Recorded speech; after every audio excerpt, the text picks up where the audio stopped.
Hello, and welcome to the Market Bull podcast. Please note, topics and stocks discussed in this podcast are not financial or investment advice. On today's episode, I spoke with Noel Ong, the Managing Director for Taiton Resources. Taiton Resources is listed on the Australian Stock Exchange under code T88 and listed in December of 2022. Noel started the conversation by discussing about his background as a geologist and how it led him towards Taiton Resources. He talked about how the company started and what drew him initially to the projects. Noel elaborated on some of the differences in organising mining exploration in South Australia versus Western Australia and gave an update on the current projects. Noel rounded out the conversation by mentioning some of the exciting future milestones that the company is focused on. I hope you enjoy listening to this episode. So hello and welcome to the Market Bull podcast. I'm your host, Ben Kostrich, and joining me on the show today is the Managing Director, Noel Ong from Taiton Resources. Welcome to the show, Noel. Hi, how are you? I'm good. For those that, I've seen you around, you do all of these interviews yourself on the Coffee with Samso, but for the listeners that haven't heard of you before, give us a little bit of a backstory about how you got into the mining industry and your exposure to business. Look, I'm an old man. I was in the industry in 1992. So fortunately for me, I'm an exploration geologist all the way through, sort of never worked in mining. I was fortunate enough to be involved in the bronze wing discovery when I came out of university. And then I went over to Ashton Mining and got involved in the discovery of the Merlin Diamond to become diamond mines back in the 93, I think that time. So worked in industry. 2019, I listed my first company, which then I ran to 2017, which then I stepped out and started the Samso business, and thereabouts the Coffee Samso, which you mentioned. And came across some projects and spoke to a few people and that I know from my previous dealings. And we started Taiton, and here we are today. We listed December 19 last year, so 3 months into it, and here we are today. Well, you're very humble in your experience, because I was going to say you've got over 30 years experience in the resource or geology sector. So you know your stuff. I think you're very humble in the way you sort of introduce yourself. But with Taiton in particular, what's the story and the history behind that project and getting involved with that to begin with? But the Taiton's is a really interesting story. It started with a vendor coming up to me and telling me that he's got a couple of projects. And this guy was actually living in the Philippines for a good 15 years or so. And he came back to do some work. I think, if I remember correctly, he came back to care for his mum or something and got stuck here with COVID. And being a geologist and being a geophysicist in sort of the boffin space, unlike myself, he started looking at data that SARIC, which is a South Australian resource industry, that the mines department, you want to call it, release all this information. And so he started going in there, looking at it, and came up with this theory that this area has sort of been overlooked, sort of ignored, misunderstood to some degree. The area is basically in between the Gawler Craton in South Australia and what we know of as the Olympic domain, where Olympic Dam is, Carrapateena and Prominent Hill. So it's kind of a no man's land where even the geology was not very attractive. The age for metal endowment was not sort of consistent with what's there. So he said, look, I think these guys have interpreted this wrong. I think this is great potential. I think could be potentially even tapping the Olympic domain in terms of the rock types and age, which in geology, age is important. So I said, man, that's interesting. We could have potentially porphyries and IOCGs. So for your listeners who are not used to those terminology, these means deep. They're normally very deep. They're 400 meters, 300 meters. So Olympic Dam is IOCG, and that's about 400 meters down.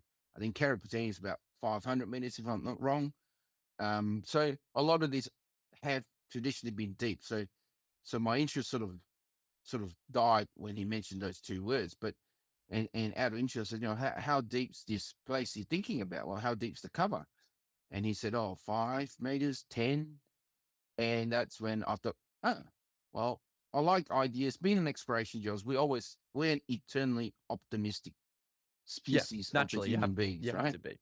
Yeah. So every potential, and we're always looking for the sore thumb moment. That in my Samso thing, I call it the red seagull moment, where you don't see any red seagulls, right? So you see something that's interesting. Go, oh, that's interesting. So we moved on from there, and he said, "Look, we looked at the geology." I thought, "Yeah, that sounds good." So we did adopt it, and he said that we the easiest thing for us to do now is to do some zircon testing, and then we'll be able to know where we're at in terms of age and things. So we did three. One came back spot on 1.6 billion years, which is consistent with Olympic Dam. So we do know that then we are tapping that.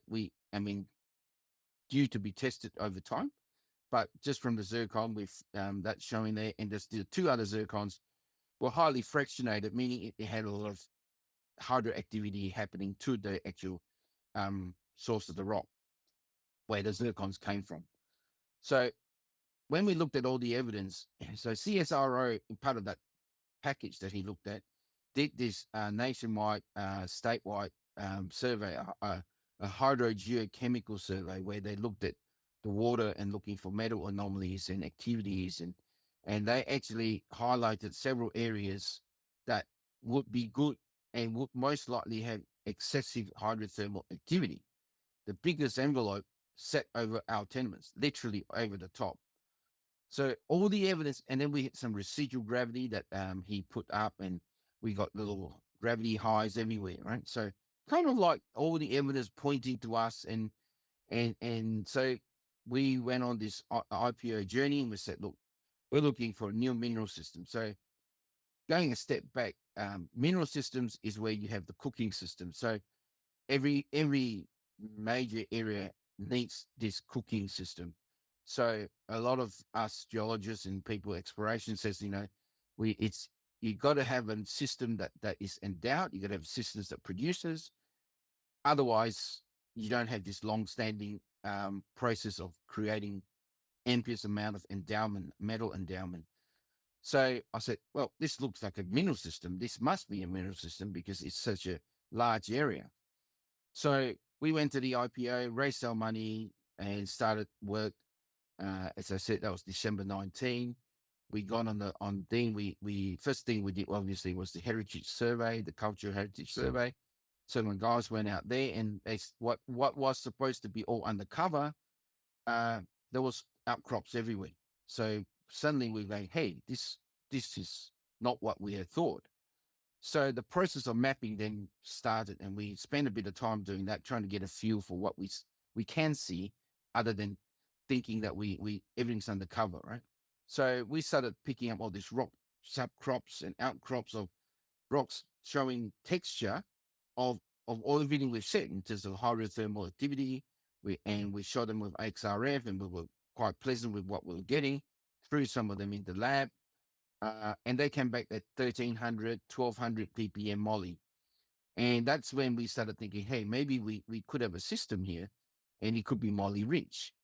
And historically, the drilling, there was actually high moly, about 12 meters at 620.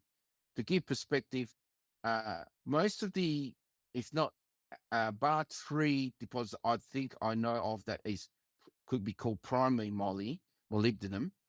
Um, the rest of it was really a byproduct of a copper gold porphyry system. So, and those grades, it's around 0.6%, which is about 600 ppm. So we're getting about 0.1%, which is 1200 over 1000 ppm. So we think that, hey, then we start looking at the chemistry. Uh, there is obviously, we try and find a style of that kind of deposit, and we think that it's one called Climax, which is spelled CLIMAX in the US. So that's where we're at with highway. And we're thinking, hey, so we got this story. We think it's hydrothermally active. We knew it's fertile because of the historical drilling. We've gone on the ground. We've looked at the rocks. The rocks are telling us the same story. The essays from the rocks are telling some same stories. We got IP survey that's just completed.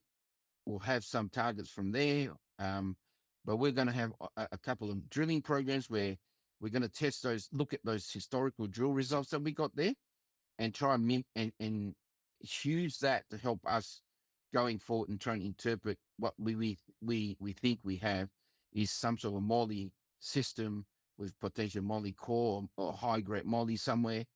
But because this is such a new area and it's so hydrothermally active, and we can see a lot of potential other IOCGs there, um, we just think that there may be a porphyry system, right? Porphyries always occur in clusters. So we got one here in Merino. We potentially could have others around. So it's a really hard project to describe. It's not a Yeah. straightforward thing. I'm sort of waving my hands and trying to draw a picture, but it's a long story cut short, if that Yeah. makes sense. No, it does. It's sort of emphasizing the fact that there's this really rich resource that has been neglected, and I think that's the opportunity that's opening up a lot more, especially in exploration side, because the technology advancements and the almost the fresh set of eyes are helping to uncover potential placements that have been missed. And when you're mentioning Molly, we talked about it before, it pretty much means that there's a whole vast potential array of resources potentially there. That's correct? Yeah, look, I mean that when I people ask me what's Taiton about, uh, much like what we're trying to sort of talk about in this podcast, it is about uncovering a mineral system that's like opening up another province. And because it's just really no one's been there, um, and the province being not a deposit, a postage stamp, we've got 2,900 square kilometers just in highway itself, and that's a big acreage, right? So when it is so new, it's really hard for me to say, oh, we got this or we got that. Well, I'm just Yeah, saying I yeah. potentially have this, I potentially have that. And the evidence we're picking up as we go along is kind of being consistent. And that makes us think, oh, maybe we could be right here. Um, Reinforcing the mission of the company in a way. yeah, correct. Because as exploration geologists, we've been wrong more times than we've been right. And that's just what we do. So when things are starting to come through to you and saying, hey, this, we said we may have this, and there's something, oh, it's here. Um, we're quietly confident, but we're still meticulous in how we do it because I think we're so conditioned to failure that we're just trying to measure our excitement. Yeah, and when you were mentioning a whole host of different techniques to do studies and mapping, have you been using the stock standard principles for exploration, or have you also been bringing in some of the new techniques that have been applied in other parts of the world, or what is the process of evaluating these sites? Look, I think in exploration, it's really the process is fairly simple. As he's saying, that there are a lot of new techniques. The basic geophysics, the basic geophysical tools may still be the same, but they're much stronger, much more efficient. They can go deeper. They can define better. And then there's the new technologies like passive seismic, where they put sensors around and just the natural movement in on the planet Earth is enough to give the measure. So we got all that, and we'll be going to try and put that in place, right? Because there's always geophysics and there's always the truth machine, which is the drill. So we're Yeah, always geochemistry, geophysics is always works hand in hand, and we've obviously done the process. Look at the ground, understand the ground, look at the geology, and then do apply the tools. As we, if you look at highway, it's very different to like Bali project, which is on salt lakes. So you just don't do certain things on salt lakes, and you do other things when you're not on a salt lake. Um, So it's just, and then the fact that we're on a major highway, so logistically it was so much easier. The way we work, if we put our handphone up on the trees, we get coverage. So that allows us ease of work as well. So then by that means the cost goes down. And if the cost goes down, we can spend more on other things. So to answer your question in a very, very roundabout way, the process is pretty much the same. We're using tools that are better tools, and obviously we'll use the new tools where possible to come in. And but the actual process of exploration is stock standard, if that makes sense. Yeah, yeah, and we've talked about the highway project a lot, and I know that's the flagship. You've also got, as you mentioned, the Lake Bali, and then there's also the Challenger West, and it's in South Australia and West Australia. Well, the Lake Bali project is in West Australia, the other two in South Australia. With your sources available, it is hard to prioritize which assets you want to focus on first. I can imagine Challenger as the flagship, or the highway rather, is the priority. What are some of the timelines and upcoming goals or deliverables that are meant to be set in the next 6 to 12 months on that project? So on highway, we're next hurdle for us is obviously the IP survey is completed. We're going to do our interp, and that takes a bit of time.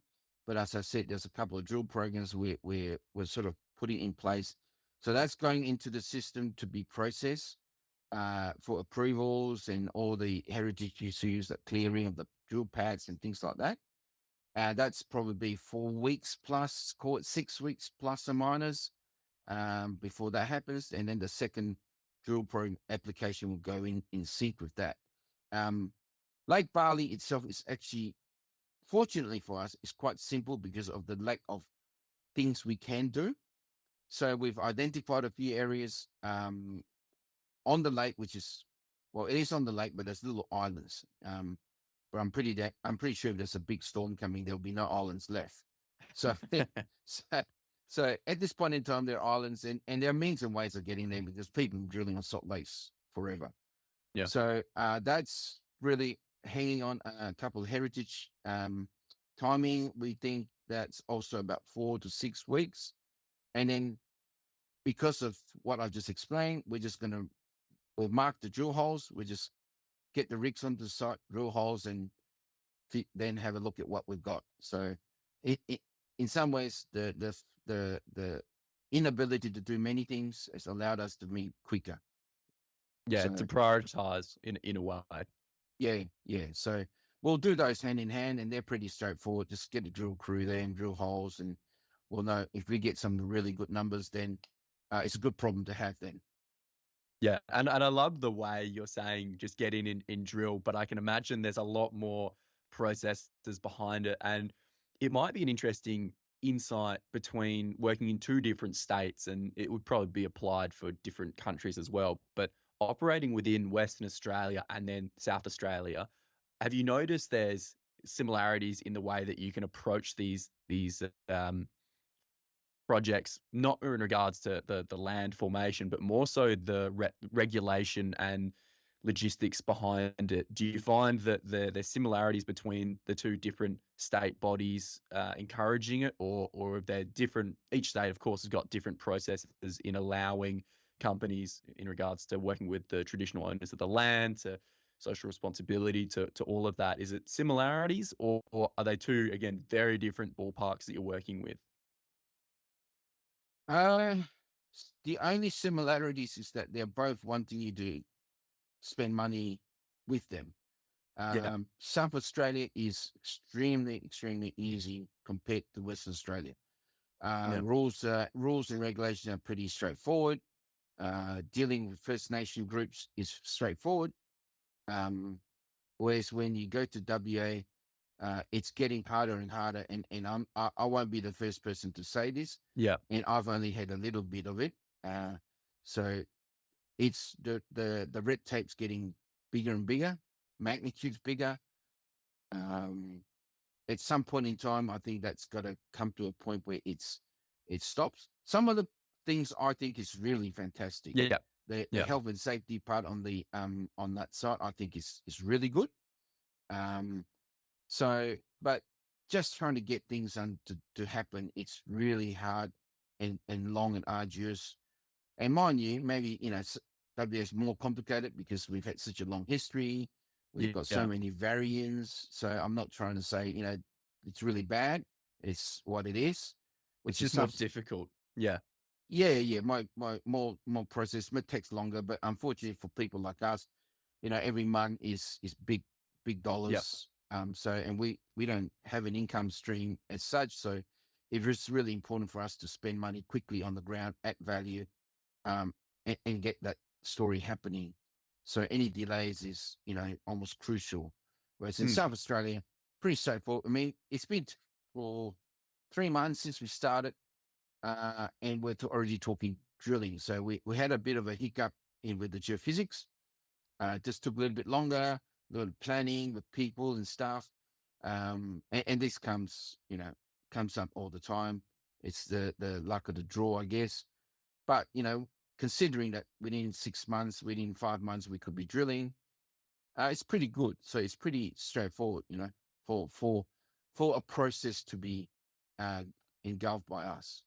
100%. It's the lead up to an IPO or even to a drilling is it takes substantial amount of time, but then yeah, from the sounds of it, the past 3 months have really accelerated, which is extremely exciting. And when you take a step back from your position as managing director and you look at the exploration sort of industry in whole, where do you see the importance emerging more so for companies to go out and find these new deposits and try and get more resources available for all the demands that the people need?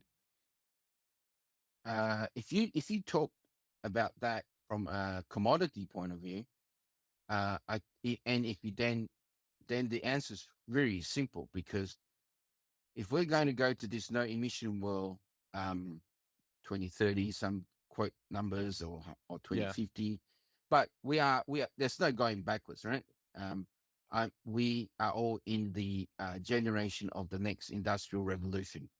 So if that's going to happen, and we're going to move away from hydrocarbons and things like that, every commodity is required.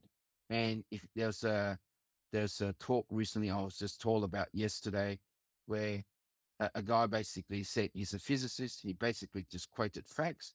They said, we need this. You need magnitudes more of practically every almost every resource. commodity you can think of. Yeah, So this the hiatus that we're feeling in the market today, it's merely just a hiatus, because the demand for this is huge. Because if anyone remembers 2015, every commodity, including oil and gas, was going down. yeah, And now it's the oil and opposite. gas is up high, everything's high, iron ore is high, um, and we just got this lull in the corporate market. But so I think that, to answer your question, you know, really every commodity is in play. But Yeah. the key is you got to find an economical deposit, and that's easier said than done. Yeah, agreed. And that's the emphasis now is there's a real push to get exploration and find these deposits because, I say these big companies are looking to find this supply and where are they going to find it? The demand is there. It's inevitable. It's growing. There needs to be these mines brought online, and mines don't just come online without finding the resource or the potential first. And that starts with exploration. So it's this nice life cycle of how you hit this incredible demand, but we're not even really touching the supply yet, which is a whole fascinating, yeah, this push now to really, really get activity underway. And going back to Taiton in particular, when you're sort of doing all this work, do you notice that within the exploration side that companies like to collaborate with each other? And have you guys sort of struck out any sorts of deals or looking to work with other collaborators in the area as well? I so for us, was still early stage, and the short answer is yes. As we go forward, Mm, examples is like, those guys down in Esperance, all the guys chasing the clay rare earths, like OD6 and Mount Ridley and those guys. I mean, that's true collaboration, in the sense that they're all trying to help each other unlock how they can better extract the rare earths out, right? So for I guess for us, there'll be a time. Let's say we did find our moly, deposit, and there's a economical amount. Now the collaboration will be, how do we monetize that? We got Whyalla down south, which in South Australia, ironworks there. They'll be chasing that, but then the sort of it stops from there into Australia. So I think the collaboration will be, the likes of BHP and things like that. Yeah, I mean that will come in time, Yeah. Yeah. and that's part and parcel of the journey forward, I guess. But we still got to when we drew our first hole or 100th hole, and that will all come into play. Okay. And the final point, which we didn't touch on at the beginning, was going back to the company, the team that you have assembled.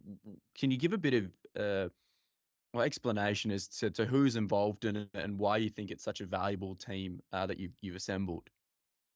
Yeah, look, it's always a juggling act when you do this, and I've had the experience from my first listing. So where I was basically doing everything.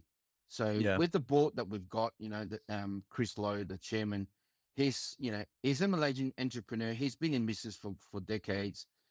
He knows Indochina. He knows the corporate industry in Malaysia. So that was good in the sense he has the ability to help us from that side of things, the funding side, the project generation side if it needs to, and understanding how we built things. So it's good to have someone there who builds things because he's into hydropower and things, and now he's moving into renewable power. So to build those things is long lead time, right? We're not talking days, months. We're talking 5, 10, 15 years kind of thing. So it's good to have someone there that's back there understanding that it takes time because, for your listeners, deposits, economic deposits are not measured in days or weeks or years. It's more in decades. Yeah. When you get to that kind of thing. So David Lowe, he's on more on the corporate side, and he helps us with all the corporate side of the activities.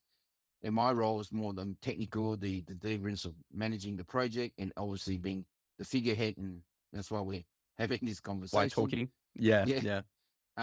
And then we go down with Mark Strikes who's again a technical guy who I know for years. It's good to have on board to sort of that lean over to, and Mark, what do you think of this? And that kind of reassurance. And he's done my role before, so he fully understands what's required. Florence Drummond, I've known her for, she's come on a couple of my shows. I really like the way she deals with ESG and the First Nation concept. And if you ever seen her work, mate, she's a social butterfly, right? So, Mm. and that comes through the sort of the IR, the getting the image of the company to be understood. So the board really rounds up well in that sense. Yeah. The key management, I'm taking on a guy called Shane Tomlinson, who's doing some part-time work with Orman and coming across to us, bringing us, another 3 decades of experience of being able to run a managed exploration program. So those kind of key guys there really, really rounds up how we work. And being technical myself, working with the exploration manager is easy. So we can sort of bounce off each other on this, and I can blend in the corporate side. But yeah, so I think if you look at it and you sort of understand where each one has its role, I think it Mm. really fits the mold very well. Agreed. It's a fantastic ecosystem, and some of those people that all those names you mentioned, it would be they've got a whole host of experience. So it's a nice sort of culmination of everyone with a singular goal, which is good to hear. And for listeners that want to get to know more about Taiton Resources and yourself as well, where can they go and find out more? Look, you can go on our website, www.taiton.com.au, to follow us on our projects, where our investor hub is set up in such a way that you can actually make comments, and that's where we will be using media to help explain things like, what's an EM survey, why, and just to create a different sort of atmosphere for investors or to be investors and shareholders, obviously. Mm. And if they obviously want to listen to Coffee of Samso, just go to samso.com.au. Yeah, that's a fascinating one. I've listened to quite a few episodes, and it's good to have you on the other side of the interview Yeah. process. You're being the guest and I'm being the interviewer. But yeah, thank you so much for taking your time today to speak with me on the show. And I look forward to having you back in the future to talk about the updates and your most recent developments in the company. All right, thank you. But I must say that you're probably the closest thing to Samso I've seen, and really appreciate it because it really gives us the ability to just talk about the story, which is, that's what Samso's about. And I think Yeah. that you've allowed me to finally have an avenue to tell the story in that way. Oh, thank you. Well, yeah, I hope the listeners enjoy it too. And yeah, if they have any questions, I'd 100% reach out to you and go to the Taiton website. So thank you for joining me. Thank you. Welcome. Thanks for listening to the Market Bull podcast. If you enjoyed it, please make sure to like and subscribe. You can follow the Market Bull on our socials at Twitter and LinkedIn by searching The Market Bull. You can also subscribe to our newsletter on the website by visiting www.themarketbull.com.au.